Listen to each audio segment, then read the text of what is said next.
Vous avez l'émission de la télé matin, na donne la télévision. Merci vraiment la bande de tout ça qu'on a fait biso quand on explique rabino que émission est uniquement pour le chef de l'État Félix Antoine Tshisekedi Tshilombo Mukontombolo Moamai Wakaninda, le chef de l'État, où il a une vision, pas une provision. Et belé botia qui moi tembe, vous voyez que Fachi Beton en Mboka à la tête il y a nation. À la tête il y a Mboka que Fachi Beton a aussi l'élection, il y a un dialogue, pour qu'il y ait un glissement, tout le monde déjà un roulement. Fachi déjà la minute où a été commettre tout chaos. Bana poto bana mokili mobimba ekoka musanga mingi. Na batu oyo ba diriger biso pendant 18 ans, oyo ba bomi biso, ba boaki biso na bangando, ba sali oyo ba kosala biso.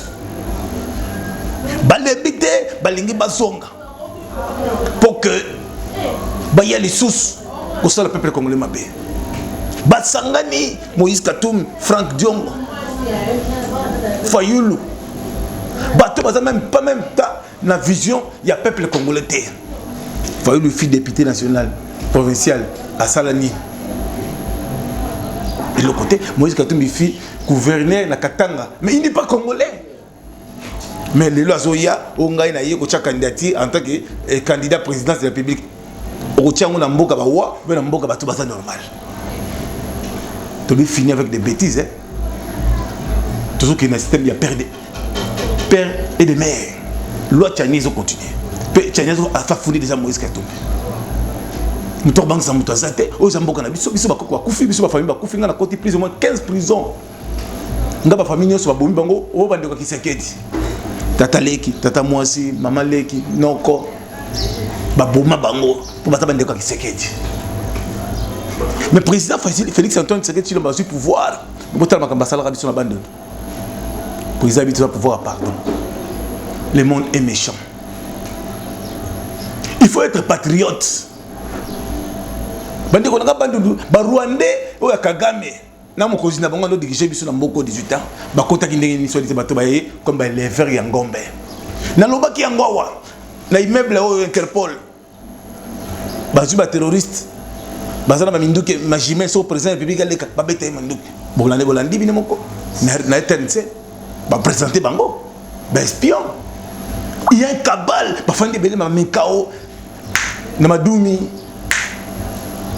mama lueka monga fula ba même tina wazisa on a bandal tala niveau il y a bat oyo ce sont des étrangers de Rwandais, Burundais, Tanzanie basi ba mercenaires Sierra Leone na ba éthiopien base da bango wapi kota kingakati bisto bete la bino maboko pombo ko za bino beaucoup za bino te Fachi Beton c'est le père des mères, c'est l'enfant de papa Etienne Tshisekedi wa Mulomba. Oh c'est Nico Konangai. Avec mon grand-père Kabamba Stéphane Chiom bango ba yana système à cravate c'est on mobuta biso faut la ta costume ya libanko. Bon mon a frappé bazwa. Combien de prisons à Kota? Combien de prisons à Kota? Toujours autant on a nos messages moko il y a une connexion comme l'émission depuis France. Tout en gagnant. Bonjour Patio Refi, je te suis à partir de France, précisément à Mo. En tout cas, beaucoup de félicitations. Dans Moussala, aux Sala, Bisso Oba Diaspora, tous allés à voter Fachi Beton en 2023. Mais le président a pensé à Bisso Oba Diaspora, Mambetali, douane, et en même temps le chef de l'État. Pourquoi ce Kangaba, tu vas Kangi, la justice, et après va libérer Bango, et ce sont les locaux comme Mabé. Moutou a détourné, Moutou a Yibi, il doit subir sa conséquence. Merci beaucoup, Moukantombolo, Patio Refi, Nzambe, Apambola, c'est Madame Lydie, depuis Anamo, en France. Voilà.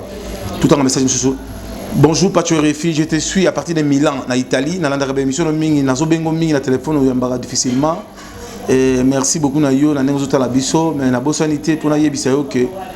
Ah, on a Milan depuis la Covid-19, la COP tout a écoufi, tous on a besoin de Namboka, mais tous on regretté le Kambumoko, qui est au terrain, dans les poteaux Tonga, le chef coutumier, bazo senga les sous droit na bango, police a senga droit na bango, bigo de basenga droit na bango, to éviter, tous a okende, wapi.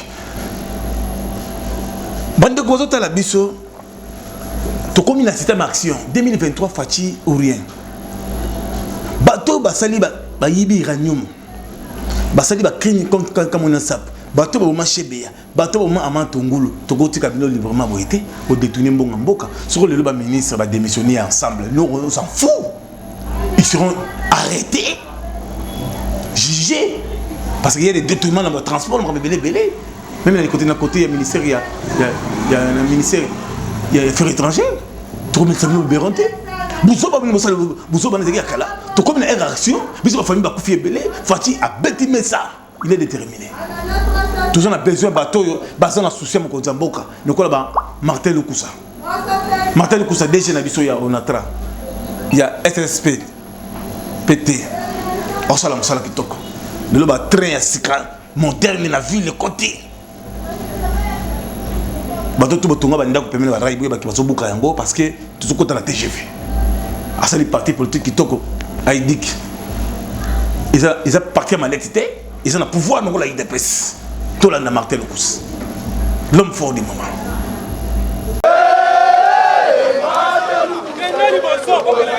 Baïli Sanga oyo babengi na lopoto le rassemblement de l'union sacrée extra-parlementaire ya mwana mboka Martin Lukusa panu bango batambola kina babalabala ya engomba mokonzi Kinshasa poso uti koleka mpwa kotalisa boni bango bazali ko sepelata mokete na bazali koleka omonyele kolo Congo wapi pai ba M23 bapesani maboko na mboka Rwanda nyonso ebandaki awa na lilita ya Etienne Tshisekedi wa Mulumba awa mokambi ya lingomba eye mwanamboka Martin Lukusa panu elongo na baike oyo bazalaki batiaki ya bango liboke ya mbe elembo ya kopesa lokumu na Etienne Tshisekedi wa Mulumba oyo abunda mingi mpwa kovandisa oyo babengi na lopoto état de droit awa okati ikolo Congo.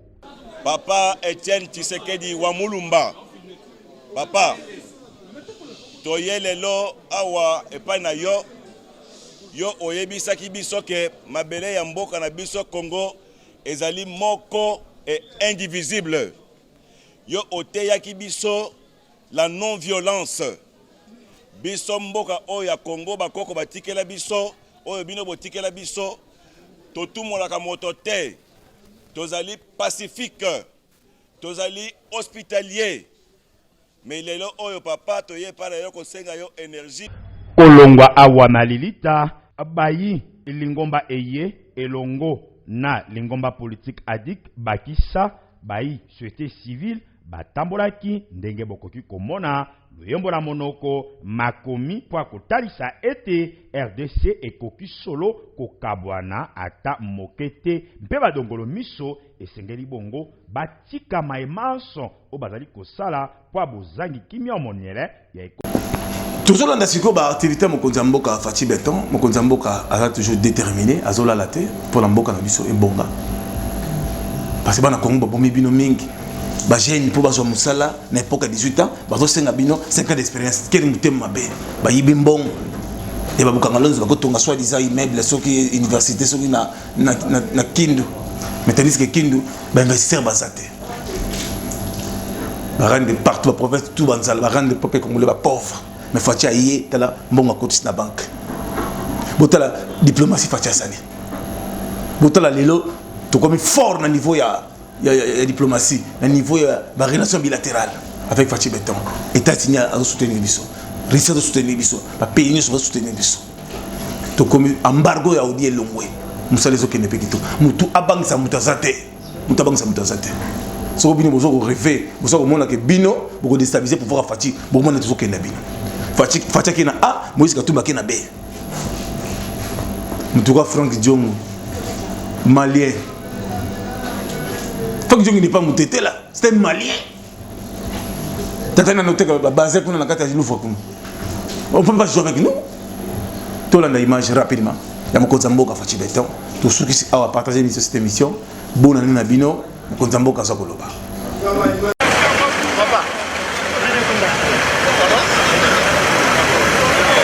Soucieux de l'amélioration des conditions de vie et du travail des corps académiques de la République démocratique du Congo, le président de la République, Félix Antoine Tshisekedi Tshilombo, a au cours d'une cérémonie solennelle remis un échantillon de 80 pick-up marque Toyota 4x4 au professeur émérite.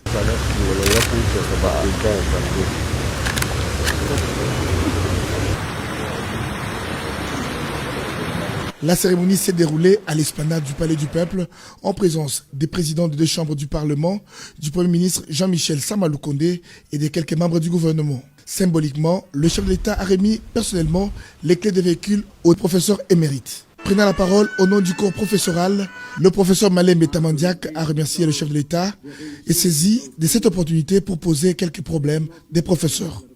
Oui, les professeurs émérites, ce sont des vieillards. Le plus jeune d'entre nous a 70 ans et celui qui vous parle a 86 ans. Je voudrais tout simplement réitérer ce que d'autres ont dit, vous remercier très sincèrement d'avoir accepté de rehausser cette cérémonie et de remettre vous-même les premières clés aux professeurs émérites. Les hommes des sciences bénéficiant des véhicules, dont du chef de l'État, ont exprimé leur satisfaction. Sentiment de gratitude, sentiment de remerciement au président de la République pour avoir concrétisé sa promesse, récompenser les mérites de ceux qui ont pu s'investir des années durant pour la formation de la jeunesse et pour le développement de notre pays. Je suis le seul professeur émérite à l'ISP Gombe à avoir eu ce véhicule. C'est une joie immense, immense et immense. Et nous remercions le président de la République pour s'être déplacé et venir nous honorer en ce jour de la fête des parents. Je voudrais saluer ce geste qui est une manière concrète de pouvoir présenter la reconnaissance de la nation pour tous les efforts que nos modestes personnes ont apportés pour le relèvement du niveau de l'enseignement supérieur. Voici 30 ans, tous ceux qui ont suivi Mobutu n'ont jamais fait ce geste. Voici que le président Félix Antoine Tshisekedi Tshilombo passe ici pour réaliser les promesses qu'il a faites auprès des universités, des étudiants, des professeurs. Et il a daigné commencer par les professeurs émérites. Il a coïncidé cette journée avec la journée des pépés, des mémés et des parents. C'est une chose agréable. Ce geste du chef de l'État aux professeurs émérites est la réponse à la demande des professeurs d'université au chef de l'État lors des échanges qu'ils ont eus lorsqu'ils ont été reçus par le président de la République le 6 septembre 2020 à la Cité de l'Union africaine.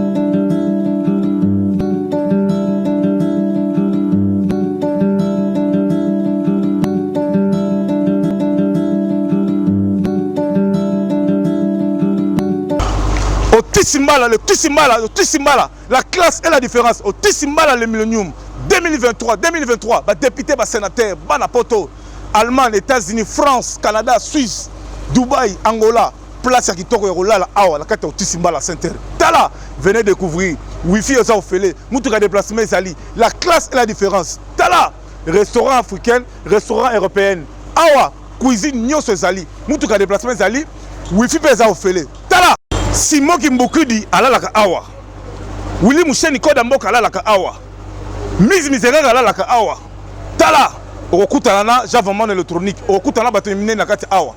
Awa la Tissimbala le millénium. La classe et la différence. Poto na Kisasa. Awa. Soki oza na conteneur na yo. Soki oza na bilokos na yo. Olingi place koteka. Kozanga te oleka la balabala Kasavubu. Na Khartoum na Ngiringiri numéro 1. Kozanga te oya o découvrir au Tissimbala Center. Au Tissimbala Center. Ah!